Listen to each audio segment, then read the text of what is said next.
A man police call a serial rapist with crimes going back more than 20 years is now set to go before a judge after getting arrested in Charleston for trying to solicit prostitutes.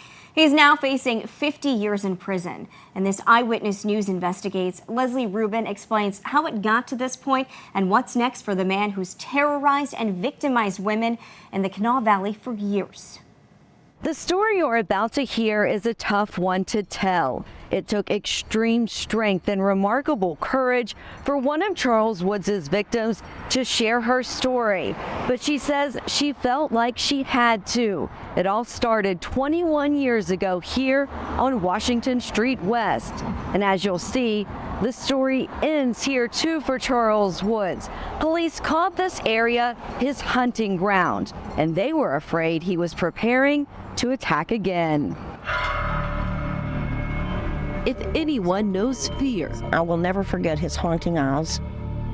He has the most evil, blackish eyes I've ever seen in my life. it's Lisa. He's a very terrifying human being, and he should never be out on the streets. She's talking about a man named Charles Woods. And it feels like it was yesterday sometimes. It was the spring of 2001, and police across the Kanawha Valley were on the hunt for a serial rapist, a man driving a small red truck who they believed was responsible for a dozen attacks. Drive around areas in the city.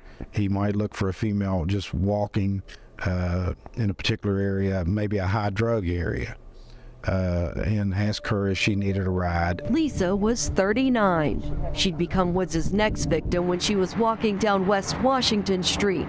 A man driving a red truck asked if she needed a ride and agreed to take her to Florida Street. Instead, he headed toward Sissonville, where she told Charleston police Woods held a knife to her throat and raped her behind an abandoned house. Once he got her in the vehicle, it was he was in control, total control. More than a month would pass.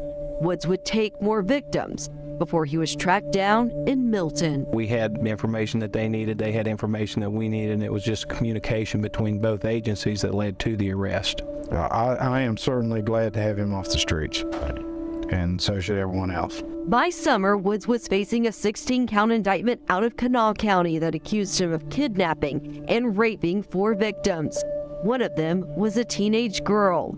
His weapon of choice, a knife. He was on his way to spending the rest of his life in prison on the 3 kidnapping charges alone. At least, that's what Lisa thought as she prepared to testify at his trial. I was ready. And I was pumped up. I felt confident. I was proud that I was going to get to represent not just myself, but every other woman that he had assaulted as a witness. And then they called me They called me on Friday. The trial or jury selection was set for Monday. They called me on Friday and said that they offered him a plea, and he accepted it, which I felt completely like I was nothing, because in my opinion, I think that victims should be at least included. Even a heads up would be nice, but at least included in the whole process of offering a plea. Do you want a plea to be offered? No, I did not. In May 2002, Woods would take a deal offered by Kanawha prosecutors and plead guilty to 4 of those 16 charges. 2 counts of first-degree sexual abuse for one of the victims, and 2 counts of third-degree sexual assault for another. Lisa has lived the last 20 years not knowing her name, her charges, and what happened to her was never included in that deal. If you knew that at the time, I would have thrown a fit. I would have called you then and gone on camera and said, "This is ridiculous. This is a travesty. This is so unfair." Woods would go on to be sentenced to 4 consecutive terms of 1 to 5 years in prison. In Cabell County, where he was also facing charges for raping a Kentucky woman at Beach Fork State Park, a judge would run that sentence alongside Kanawha County's. He'd be out by October 2013. In less than a year, he'd rape again, this time again in Cabell County. Prosecutors said he offered a saleswoman a ride home. Instead, he drove to an abandoned home on Kessler Avenue in Huntington, where he brutally raped her. Neighbors who heard the victim's screams called police. Do you feel like more could have been done in 2002 when they're making this plea agreement that could have stopped him from whatever happened in Cap. Yeah, well, yes. I mean, he kidnapped me. He raped me with a knife at my throat. I thought I was going to die, and they don't even include my charges on his plea. Another deal was on the table for Woods by 2016 that drastically reduced his possible prison time. This time, a Kennedy plea. He didn't have to admit any guilt to the 2 counts of first-degree sexual abuse he agreed prosecutors had enough evidence to convict him of. Again, a kidnapping charge that carries a possible lifetime sentence dropped. Judge Paul Farrell ordered him to serve 2 to 10 years in prison, but said Woods would be on supervised release for 50 years. Farrell calling him a rapist, saying he wished he was getting more time than the sentencing guidelines restricted him to. He told Woods he should never be released. 4 years later, in the fall of 2020, he'd be back on the streets. Good morning, sir. And back to his old stomping grounds on the west side of Charleston. What's your name? Charles Woods. Okay. This is Charleston police body camera video of just one of at least 6 encounters Woods would have with Charleston police. I don't even know where my wallet is. The run-ins on West Washington Street, the same area Lisa says she first encountered him.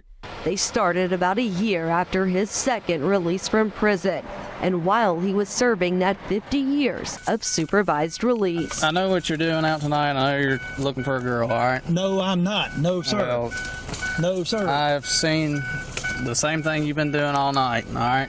I just got out here. I just went to... I know you were slow rolling down past Washington Street. You passed me there. You came back, slow rolling down Florida Street. I know they're out. No, sir. And I know that's what you have a history of doing it. Yes, I do. Each time he'd be issued a citation through city court for soliciting a prostitute. Each time he'd check in with his probation officer, he'd lie about having any contact with police, something his supervised release mandated. Why am I getting a ticket for prostitution? It wasn't until after that, whenever I was doing a report and looked into our database, that I began to see some other things and realize who Charles Woods actually was. Special Enforcement Unit Detective Wyatt McCabe said they knew they had to act fast.